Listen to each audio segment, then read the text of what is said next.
ચિરાગ કોરડિયા સાહેબ પોલીસ મહાનિરીક્ષક શ્રી સરહદી રેન્જ ભુજ કચ્છનાઓએ સરહદી રેન્જમાં ચાલતી ગેરકાયદેસર પ્રવૃત્તિ નેસ્ત નાબૂદ કરવા સૂચના કરી હોય જે સૂચના અન્વયે સાયબર ક્રાઇમ પોલીસ સ્ટેશનના કર્મચારીઓ પૂર્વ કચ્છ જિલ્લા વિસ્તાર પેટ્રોલિંગમાં હતા તે દરમિયાન police sub inspector Y K Gohil નાઓને મળેલી ખાનગી બાતમીના હકીકત આધારે સામખિયાણી ટોલ પ્લાઝા પાસેથી કુરિયર સર્વિસના એક પિકઅપ ડાલામાંથી ₹77,000ની અલગ અલગ કંપનીની વિદેશી સિગારેટના શંકાસ્પદ જથ્થા સાથે ગાંધીધામના કનૈયાલાલ ઈશ્વર ભાઈ પ્રજાપતિ ને ગાંધીધામ તાલુકા ગાંધીધામ મૂળ રહે છે રુદ્ર મહાલયને સિદ્ધપુરજી પાટણવાળાને પકડી પાડી મોબાઈલ ફોન પિકઅપ ડાલુ વાહન સહિત કુલ ₹8,82,000નો મુદ્દામાલ કબજે કરી સામખિયારી પોલીસ સ્ટેશનને સોંપી આપવામાં આવી છે।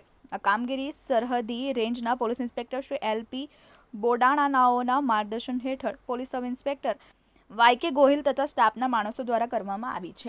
Bureau report TV eighteen news Kutch.